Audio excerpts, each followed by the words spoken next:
All right, we do the third step prayers there, sir. Thank you. On page 63, hey everybody, my name is Rob Kay, and I am a recovered alcoholic. Third step prayer, page 63 of your big book. God, I offer myself to thee, to build with me and to do with me as thou wilt. Relieve me of the bondage of self, that I may better do thy will.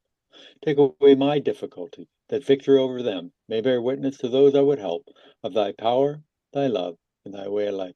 And I do thy will always. Excellent.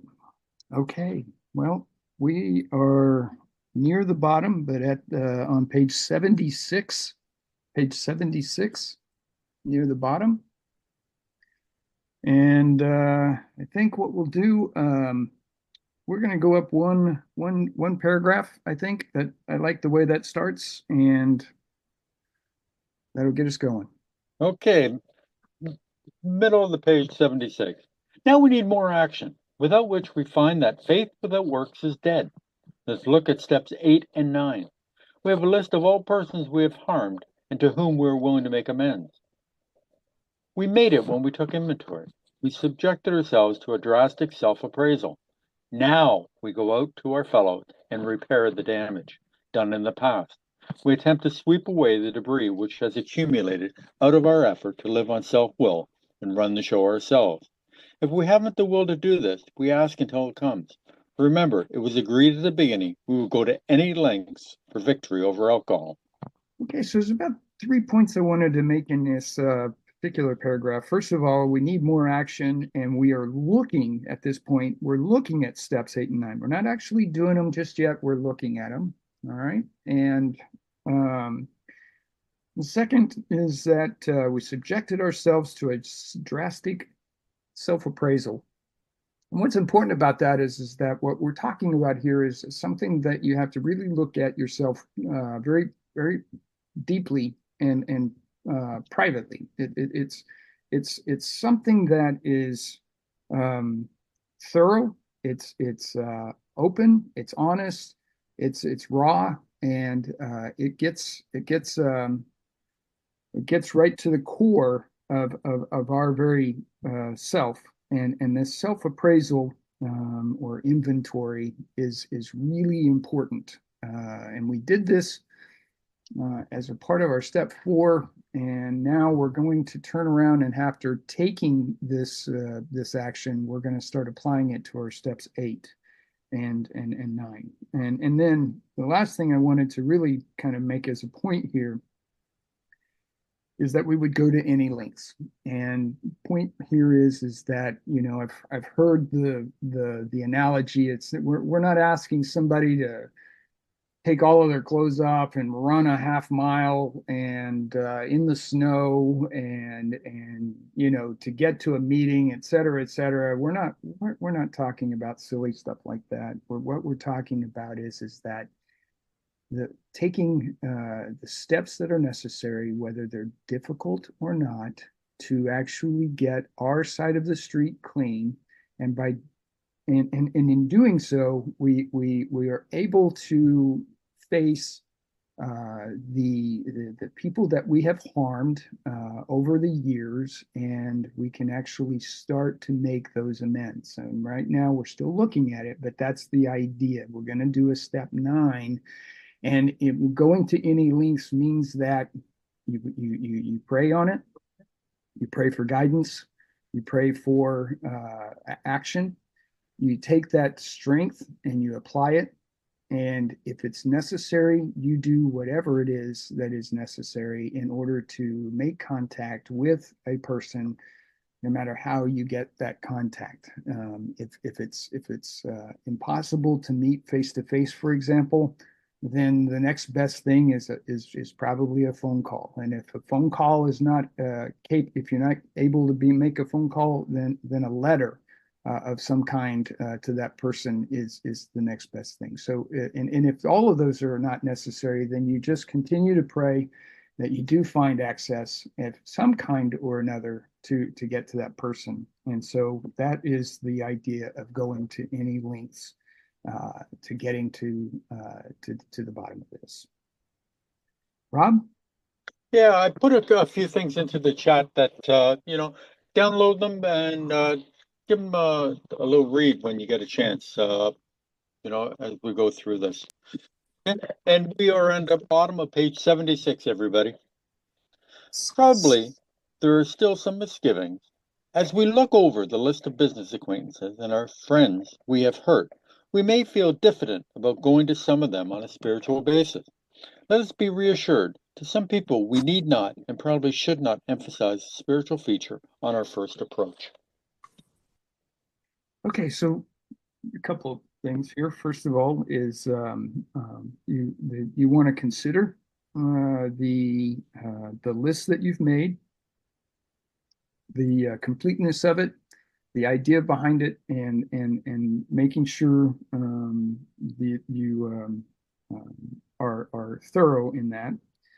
Now, these are people that we have hurt, and at this point in time, diffident meaning modest or shy, or because of a lack of self-confidence. You may feel a little bit shy about going to some of them on a spiritual basis. So there's really kind of two reasons to be a little bit reserved in going to somebody. One is that we just are afraid of what the reaction might be, the idea that they might there might be a backlash, or it might just be very hard to bring up something that you're embarrassed about, etc. But in this case, what we're talking about is going to them and really kind of being upfront with our newfound spiritual strength, and that experience that we have in sharing it. So the idea here is that you may be a little bit shy about starting with that, and we're going to find out that as we go along, that that's okay. That it is not necessary to share your newfound spiritual strength with the acquaintance and or friend and or relative, as the case may be, as you go forward. That doesn't mean you don't go to them at all. Rob? Yeah, the last line. To some people, we need not, and probably should not emphasize the spiritual feature on our first approach. I want to go back to page 9 for a second because that's when Ebby came to see Bill. And what did Ebby say to Bill? He looked straight at me simply but smilingly. He said, "I've got religion." Bill's reaction? I was aghast. So that was it. Last summer, an alcohol crackpot. Now I suspect a little cracked about religion. Prejudice builds up here, Mhm. and they're not, so we don't have to say that, we found religion or we got better. I'm here to make amends. I am here to make restitution for what I have done to you. I borrowed $20 from Greg. I am here to pay it off to you. Or I owe Greg a lot more than that. I can't afford to pay Greg all the money, but you know what? Here's $100, Rob, you Greg. froze. I'm froze. Oh, You're back. You're I'm back. back. Okay. Yep. I don't know where I cut off, but so I'll just go back to it. If I owe Greg $100 and I can't afford to pay him all the money, I give him $20 and say, you know what? Next week I'll be back with another 20 until my debt is paid off. It's restitution. It is not to say I'm sorry to Greg.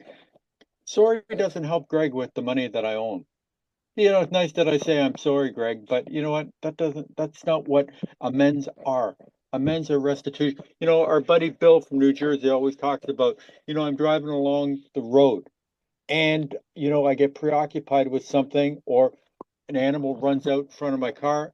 I swerve off the side of the road and I take out Pickens' fence. I knock the fence down, so I come in, I knock on your door and say, you know what? An animal ran out in front of my car and I took your fence down. Sorry about that. And I leave. No. Restitution is I fix the fence or I pay somebody to fix the fence. I make sure that it is back to the way it was. And that's what restitution, that's what amends are all about. Is trying to get things back to the way they were before the problem arose. Hi, Larissa. We're on top of page 77 right now. It's great to have you here. Thank you for being here. one of my favorite lines in the book, and there are many of them, I must admit that, is coming up. And so see if you can pick out one of my favorite sentences. We might prejudice them. At the moment, we're trying to put our lives in order, but this is not an end in itself. Our real purpose is to fit ourselves to be of maximum service to God and the people about us. It is seldom wise to approach an individual who still smarts from our injustice to him and announce that we have gone religious. In the prize ring, this would be called leading with the chin. We lay ourselves open to being branded fanatics or religious bores. We may kill a future opportunity to carry a beneficial message, but our man is sure to be impressed with a sincere desire to set right the wrong. He is going to be more interested in a demonstration of goodwill than in our talk of spiritual discoveries. Right. And so to carry forward what Rob was saying, we might prejudice them. They could be turned off immediately by the idea that you are um, um, you know, a fanatic about religion or etc. The real purpose here, and I will say that this is Rob's one of Rob's favorite lines. It says our real purpose is to fit ourselves to be of maximum service to God and to the people about us, meaning that we put them first in order to find the strength necessary to make the amends and then to continue to live our life in a spiritual way so that we minimize those misgivings and transgressions that we might do again and then need to immediately make amends for them and stuff. But there takes a lot of effort and it takes humility in order to be of maximum service to God and to the people about us. It if somebody is still raw from something that we have done in the past, it's probably, not the best idea to approach them, other than the fact that they probably, if they will at least open up, will agree that there is some sincere effort in order to try and make amends and get things set right. Rob? Yeah, one thing I want to, and Leo, you were right. The line is to fit ourselves. We have maximum service to God and the people about it. What is my job in life? Is to fit myself. To fit myself, as Leo said, takes humility because I have to change. I have to form to what Kicken needs or what Karen needs. It's not always easy, but you know what? I do it. Why? Because it'll help them out. And that's what my job is all about, is to help other people, to make their life maybe just a little bit easier. Okay? I can't give people $1 million to make their life that much easier. But what I can do is I can open a door when Kicken's got a whole bunch of bags in her hand. Okay? Or to say, Linda, you know what? If you're going to go away, I'll look after your dog for a couple of days, or I'll come in and feed the cat, or change the kitty litter. It's simple things that we can do in our daily lives to make things easier. It's as simple as letting somebody in front of you when you're driving down the street. It's as simple as somebody that's got one item in their grocery cart. You have a big, huge basket full, and letting somebody go in front of you. It's as simple as that. It's simple things. We don't have to make it complicated, and that's what this is all about. The other thing is, and this is something that I was never taught, but I've heard this at a lot of meetings, is rehearsing what you're going to say to the person. That was never told to me, but it's what am I going to say to this? What am I going to say to Leo? To make right the wrong that I did to him. So I practice it so that when I go to him, I say what I came to say instead of, it going out of my head.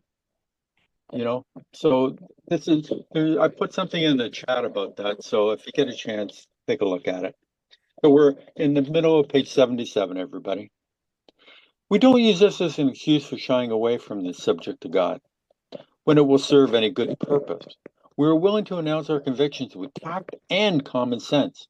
The question of how to approach the man we hated will arise. Maybe he has done us more harm than we have done him, and though we may have acquired a better attitude toward him, we are still not too keen about admitting our faults. Nevertheless, a person we dislike, we take the bit in our teeth. It is harder to go to an enemy than to a friend, but we will find it much more beneficial to us. We go to him in a helpful and forgiving spirit, confessing our former ill feeling and expressing our regret.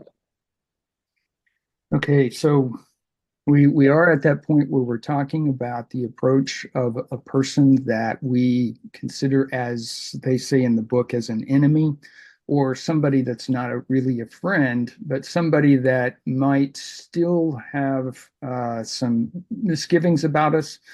This may be that they've harmed us more than we have them, and again, that makes it really, really hard, I know, to approach somebody like that. But nonetheless, if we've done something that we need to make amends for, this is really that important to him, to you or the person doing this, to be helpful and in a forgiving spirit.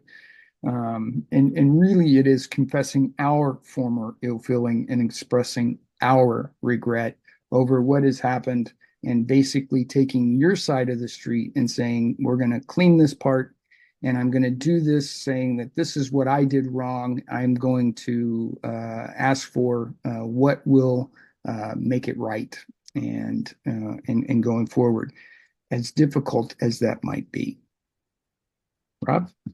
Yeah, now we're talking about how to, Bill is now going to tell us, how we can do amends with different groups. We're going to talk about enemy, creditor, criminal, alimony, business, domestic, family, people we cannot see. So in the next few pages, so we just talked about an enemy. And it's right. It's harder to go to an enemy than it is to a family member who's going to say, you know what, I just want you to be better. You know, but sometimes that's what an enemy wants too. We, we forgive others because it sets us free. When we hate somebody or we dislike them, it's a resentment waiting to happen. And what is the number one offender to alcoholics? Resentment.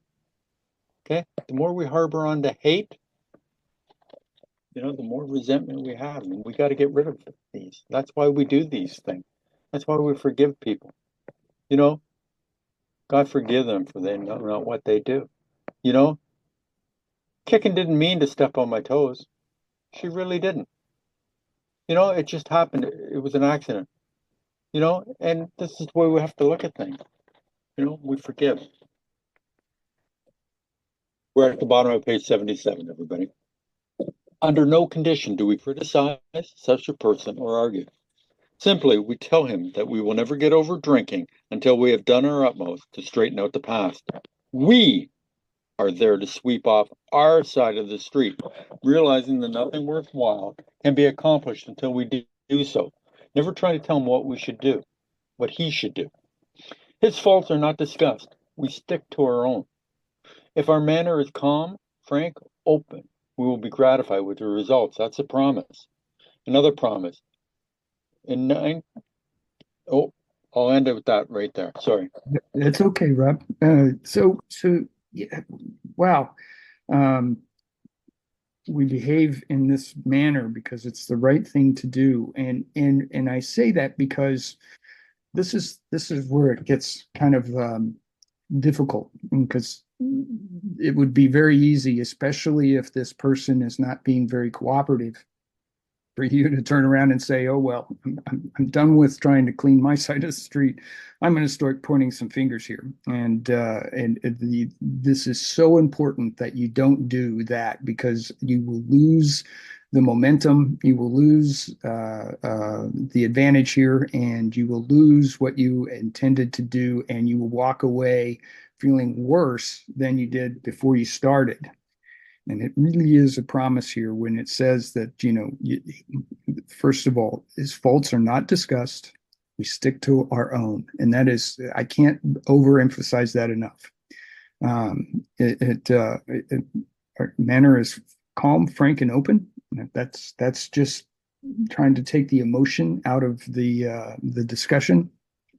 And at the end of all of it, you will be gratified because you have done what you set out to do, and that is to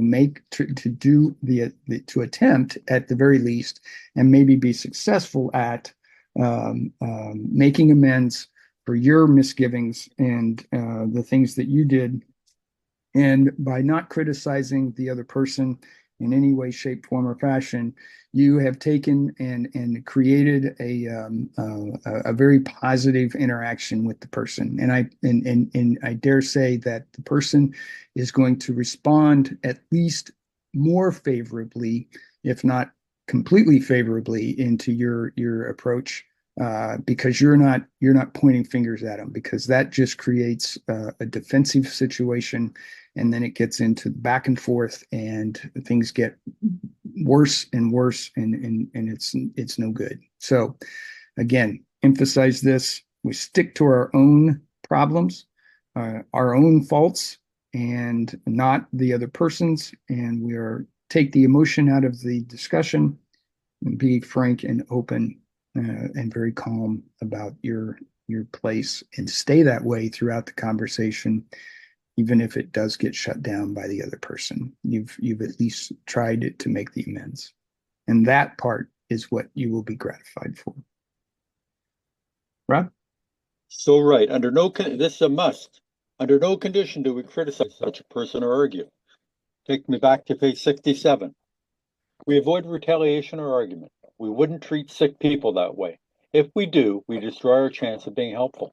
We can't be helpful if we're arguing. Okay? So we never do that. Now, yesterday I was in a meeting. A very wise man from New Jersey was talking about this. Okay? You might know him. He's in this meeting. Anyway, what he was talking about is sweeping off our side of the street. If I'm on your side of the street, I'm not sweeping my side of the street. I'm worrying about you. That's not my job. My job is to sweep my own side of the street, stay on my own side, and keep that clean. And that's what it's all about. He might go into more detail at the end of this meeting, because he's a wise, wise man, and we appreciate him. Okay? So, and if our manner is calm, frank, and open, we will be gratified with the results. That's a promise. So, we're at the top of page 78, everybody. And here's another 2 promises on the first 2 lines. In 9 cases out of 10, the unexpected happens. Sometimes the man we're calling upon admits his own fault, so feuds of years standing melt away in an hour. The other promise: rarely do we fail to make satisfactory progress. Our former enemies sometimes praise what we are doing and wish us well. Occasionally, they will offer assistance. It should not matter, however, if someone does throw us out of his office. We have made our demonstration, done our part. It's water over the dam. Right.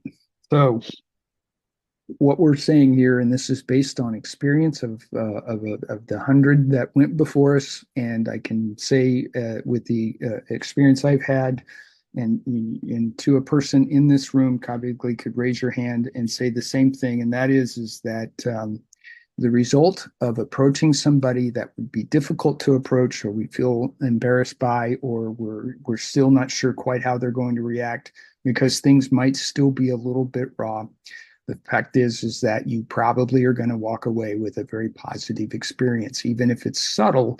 It's a positive experience, and that is that they respond well because, one, we've stuck to our own problems, not theirs. We've been very calm. We've explained exactly what we're doing and why we're doing it. They buy into that whole concept, and then turn around and they may be offer assistance. If nothing else, they offer support. Now, if the opposite happens and you get thrown out, you get shut down, you get rejected in some manner or fashion, if you've done this in the proper manner, you can at least say you tried, and that's success. And sometimes that's hard to admit to ourselves and take credit for. And what I mean by that is that, and when I say credit, I mean, just that just taking the idea and saying, hey, I really tried.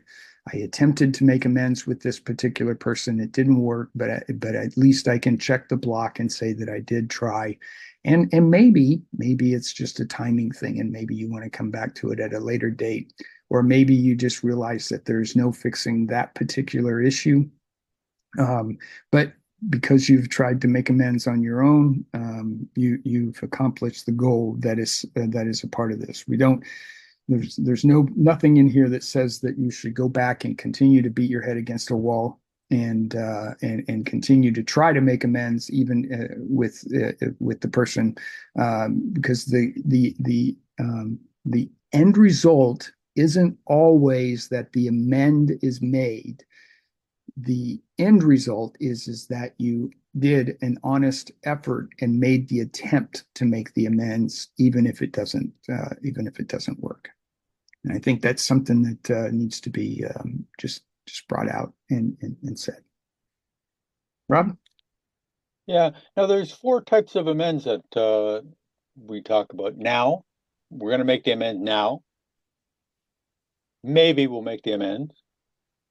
Later, when we got a little more experience, we'll make the amends. And then the 4th one, never. I'm never going to make the amends to Kicken. Never. Well, what do I do with the nevers? I pray for willingness to make those amends. Okay? So keep that in mind. And here's the second amend, creditors. Most alcoholics owe money. We do not dodge our creditors. Telling them what we're trying to do, we make no bones about our drinking. They usually know about it anyway, whether we think so or not. Nor are we afraid of disclosing our alcoholism on the basis it may cause financial harm. Approached in this way, the most ruthless creditor will sometimes surprise us. Arranging the best deal we can, we let these people know we are sorry. Our drinking has made us slow to pay. Here's the problem. We must lose our fear of our creditors, no matter how far we have to go. For we are liable to drink if we are afraid to face them. Yeah, so couple of things in here. One is that we're talking about paying back money. Let's just say that it's a larger amount of money than what you are able to pay all at once. The idea here is not only are you here to make the amend, okay, but part of that amend is to set up an installment plan so that you can actually pay back the money over a period of time. A creditor is sitting here thinking, well, okay, I either don't get the money or I get it a little bit at a time over a period of time, and that's better than the situation was before this person walked in the door to make this amend, and so on and so forth. Most, and I'm going to say this as emphasized, most creditors are going to be amenable to this kind of a plan and will actually help to try and make things work in the manner in which you can afford. Rarely, but it does happen. You've got these ruthless people, somebody that you might have dealt with that you have obviously regretted, but now you're trying to make amends. You're trying to make the payments, and they may reject that and say it's all or none. And bottom line is that you're incapable of doing that. It may just not work. I'm not saying that that's going to be the case, but I'm just saying that I have crossed paths with people that I've thought, I wouldn't do business with them because they just don't have a care in the world about the other side of the business deal. Anyway, no matter what, we must lose our fear of creditors, no matter how far we have to go, and for we are liable to drink if we are afraid to face them. If you don't, you're going to find yourself frustrated, angry, remorseful, and that you may try to drown in a drink, and doing so just reverses everything that you've worked on. So please don't do that. Do the best you can in facing your creditors. Rob? Well, I can't add anything to that one, Leo. Perhaps we have committed, here's the third amends, criminal. Perhaps we have committed a criminal offense which might land us in jail if it were known to the authorities. We may be short in our accounts and unable to make good. We have already admitted this in confidence to another person, but we are sure we would be imprisoned or lose our job if it were known. Maybe it's only a petty offense, such as padding the expense account. Most of us have done that sort of thing. Okay, so really the emphasis here is that let's say that perhaps we've committed a criminal offense. Bottom line is in this case, all I can say is that you're going to want to get a lawyer and you're going to want to get the legal advice from a professional before doing anything rash and or that could hurt or damage your situation even further. So having a lawyer in your on your side is definitely the thing to do.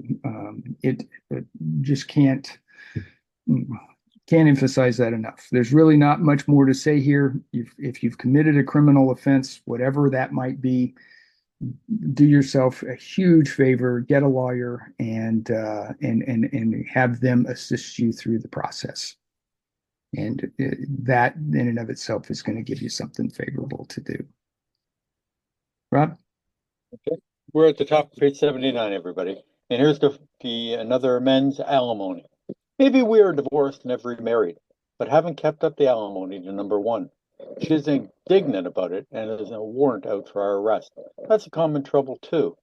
Although these reparations take innumerable form, there are some general principles which we find guiding. Reminding ourselves that we have decided to go to any length to find a spiritual experience, we ask that we be given strength and direction to do the right thing, no matter what the personal consequences may be.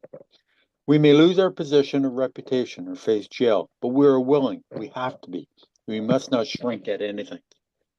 Yeah, this is really that going to any lengths, reminding ourselves that we have decided to go to any lengths to find a spiritual experience. We ask that we be given the strength and direction to do the right thing, no matter what the personal consequences may be. It's really just the bottom line is that you're gonna do whatever it takes to make this right. And in doing so, if it does in fact require a loss of reputation or imprisonment of some kind, you still have to face it, and otherwise you're going to find yourself at a deficit, and that deficit may cause you to go back to drink, and that is only going to compound your situation and make things worse. So in this situation, just again, you want to get an attorney and get the guidance that you need from them. Go to the whatever it is necessary in order to do whatever you need to do in order to make things right.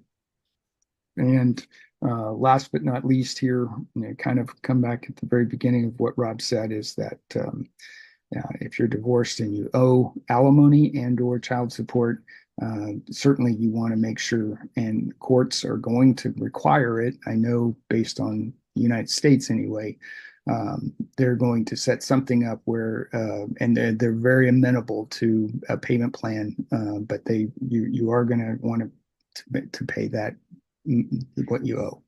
So go with it um, and do the right thing. That's really it. You're going to feel so much better in the end after it's all said and done. You will have done what you needed to do in order to make it right in going forward. Rob?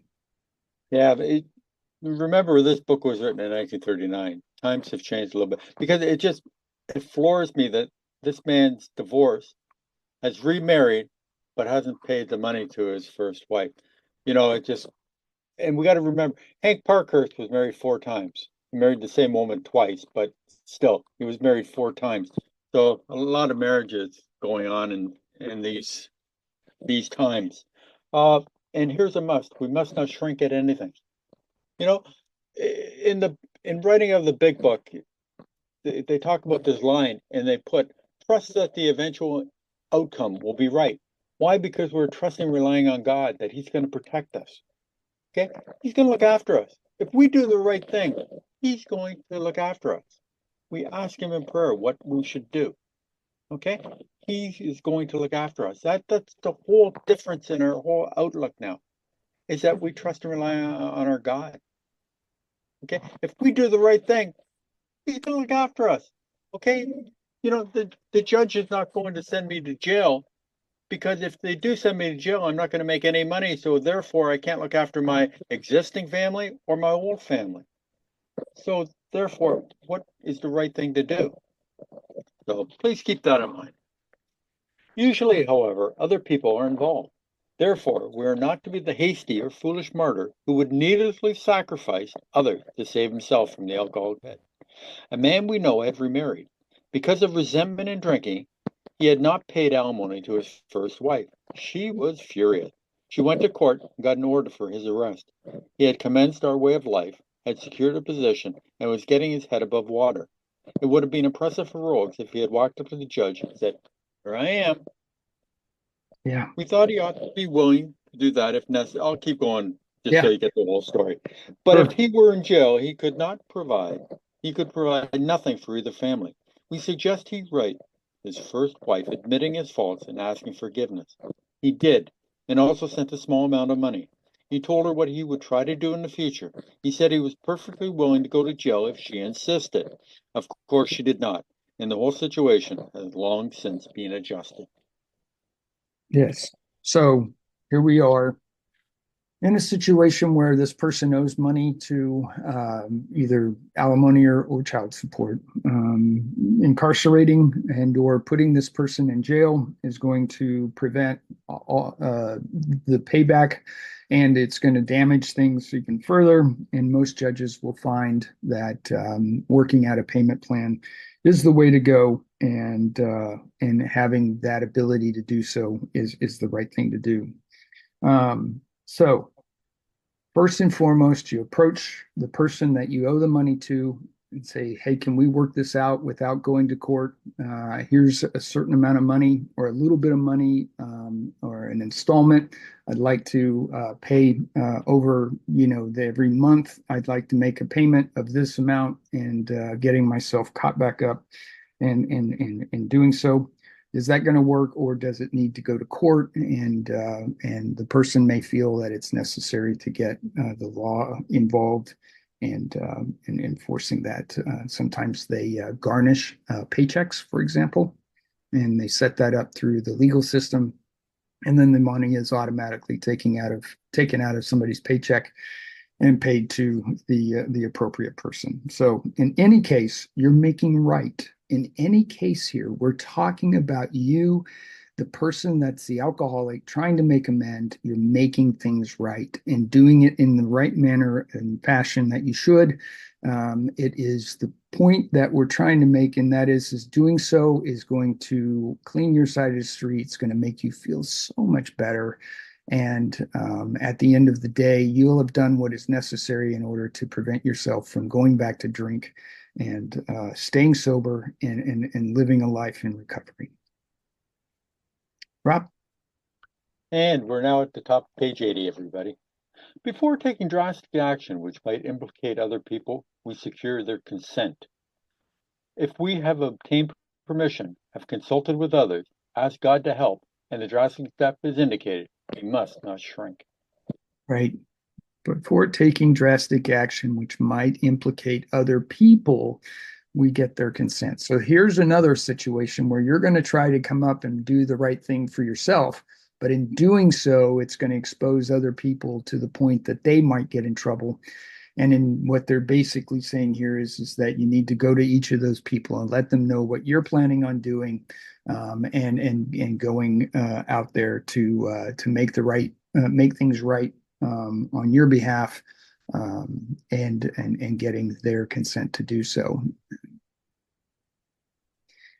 Rob, it's an interesting thing here. It doesn't really say anything. Well, what if they don't give you their consent?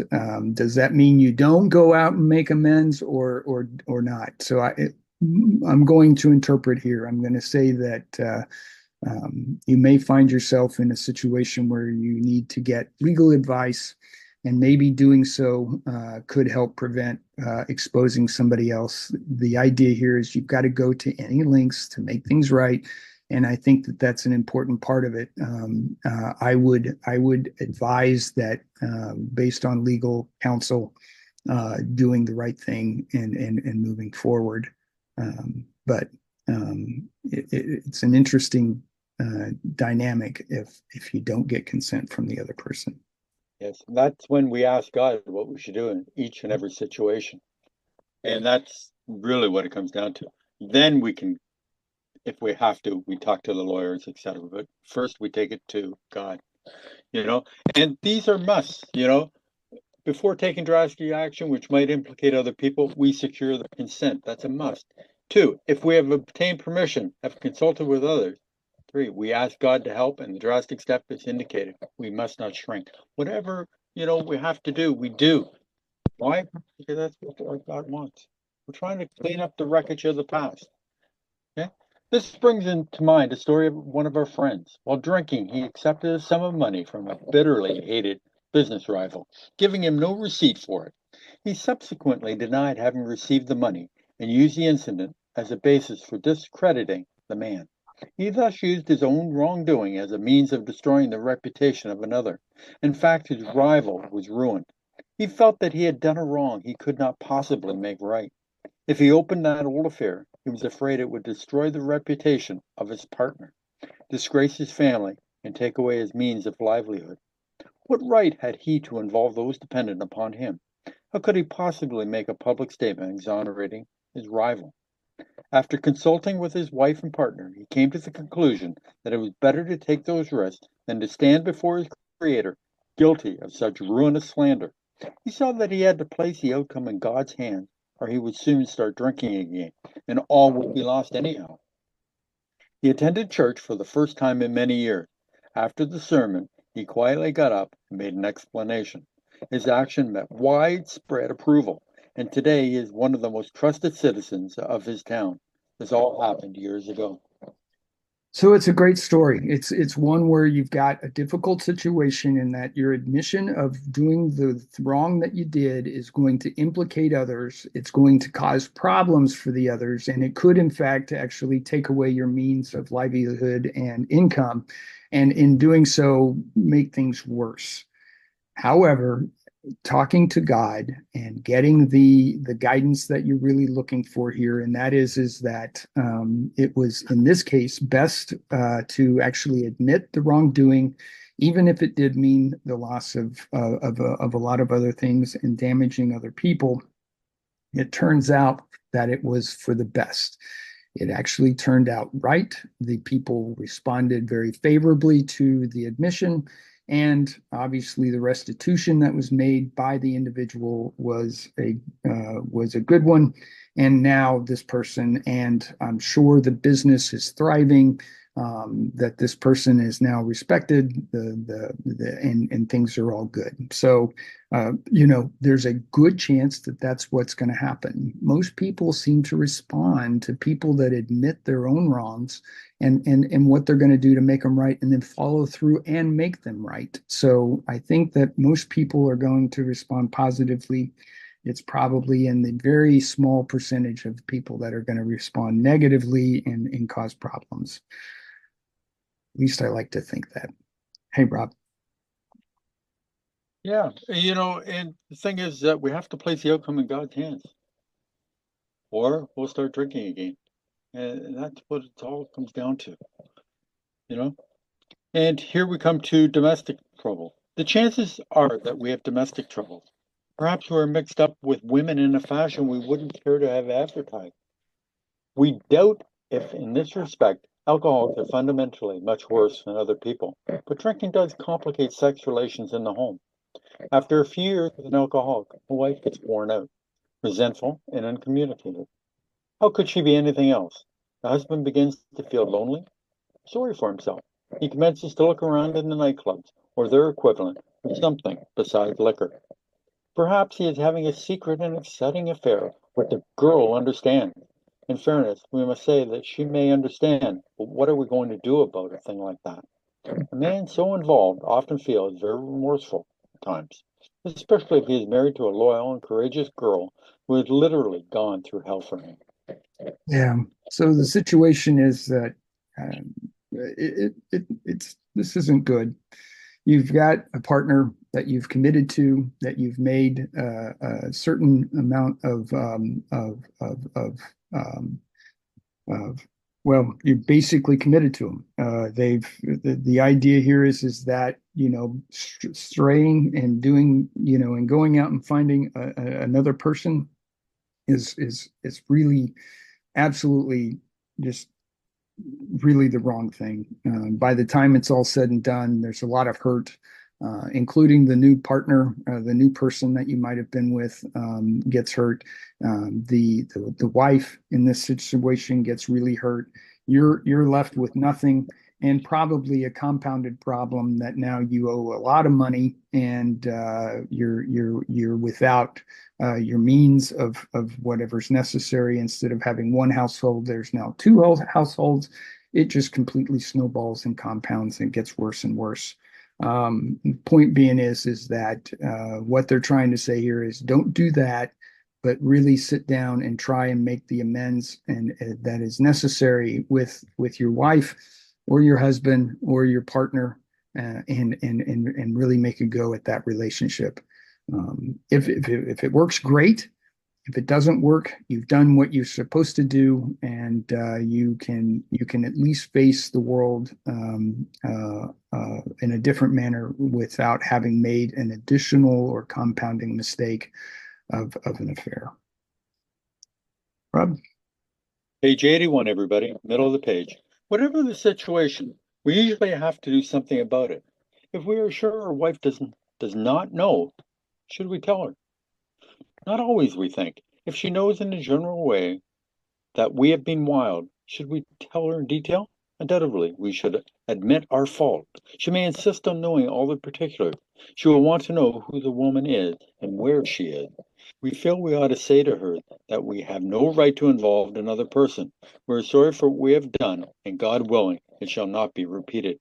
More than that, we cannot do what we have no right to go further. Though there may be justifiable exceptions, and though we wish to lay down no rule of any sort, we have often found this the best course to take. Yeah. So, gosh, the one that is harmed, whether it's the wife or the husband, boy, they sure want to know everything. And all that could happen is it just makes things worse. They get involved, and then it just snowballs from there. Part of this is that if the person that has made the transgression, the one that is having the affair, can shut things off and honestly let it go, it may be that not knowing is the best course of action. I know that sounds a little bit tough because everybody sitting here is going, well, I would want to know. I would want to know. And the idea here is maybe it's best that you don't. But it's not like you're not telling them and then you're continuing. You're telling them because you stopped, and you're not going to go back to that.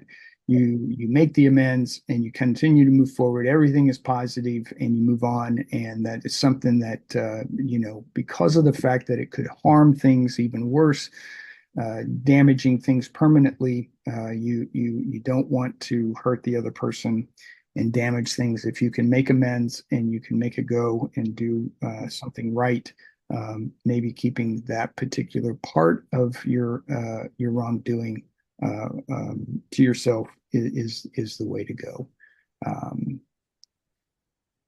Boy, we're in those gray areas there, Rob. What to do or what not to do? Again, I think we'll go with what you said. Ask God and follow the direction. And also on page 74, the rule is we must be hard on ourselves, but always considerate of others. And we have to think of other people's feelings, their thoughts, their emotions. It's not about us anymore. It's about other people and how they are feeling. Our design for living is not a one-way street. It is as good for the wife as for the husband. If we can forget, so can she. It is better, however, that one does not needlessly name a person upon whom she can vent jealousy. Right. So the idea there is that by naming the other person that could get, the other the wife or the husband involved, they go out. It could get really bad because it could be, it could get physical. It can be really damaging, and and then everybody gets in trouble, and the problems just compound on themselves. Bottom line. So, all right, Rob, let's bring Bill in. Yes, sir. Yeah, hi, this is Bill from New Jersey. Thanks a lot, guys. Good job today. This is a really important part of this book.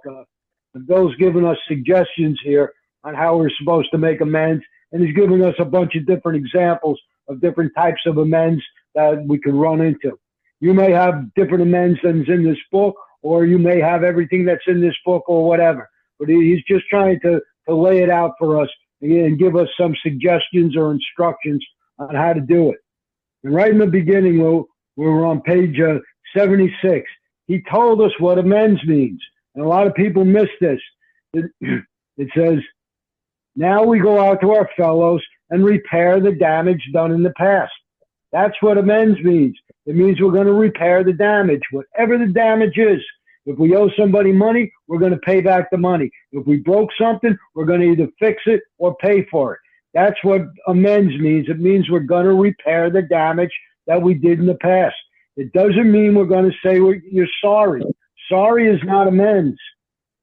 Sorry could be part of your amends. It's an announcement that amends is coming, but just saying you're sorry is not amends. This little story that I like to tell. If I'm driving my car down the street and I crash into your fence and I knock your fence down, I don't stick my head out of the car and say, sorry, fence.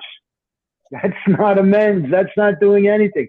I have to repair that fence and put it back the way it was, or I have to pay somebody to put a new fence up or fix the old one or whatever. That's what amends means. I have to repair the damage. I can't just say I'm sorry. Saying you're sorry is not your amends. Saying you're sorry is just an expression of regret that you didn't mean to do it or whatever. But the amends means you have to fix the damage that was done in the past. Whatever it is, if you owe somebody money, you have to pay the money back. If you stole something, you're going to have to replace what you stole or pay for it. And sometimes the amends is more than just paying for it. If you stole something and they call the cops on you, you're going to have to pay that back, whatever it is that you stole, and you might get fined from a judge, or you might even have to go to jail. So there could be more amends than just paying it back. There's going to be consequences for what you did. And if you were like a little kid and you stole money out of your mother's pocketbook, you're not just going to have to give the money back. You're probably going to get a whooping too. So amends is going to be more than just, you just can't buy your way out of it. Sometimes you're going to have to take the consequences that go along with it. And Bill's given us all different types of amends here. We went through 6 different ones here, and then these are ones that most of us probably have some of these things. The first one he talks about is an enemy. And if you notice, it says the man that we hated. He uses the term hated. Hated is the past tense.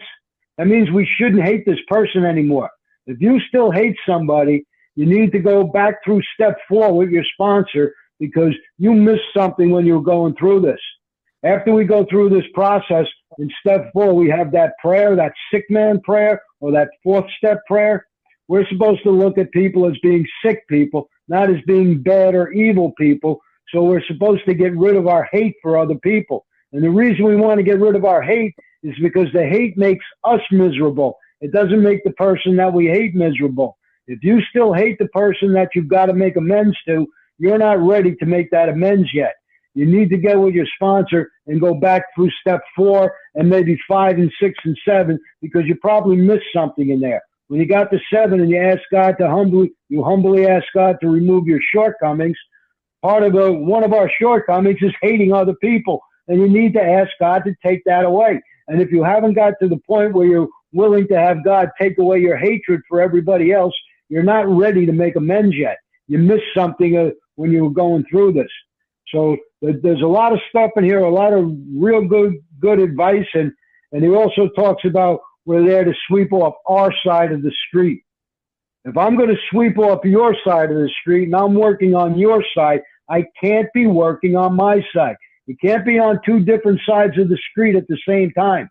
You're either on your side of the street or somebody else's. And this whole amends process is about us cleaning up our side of the street.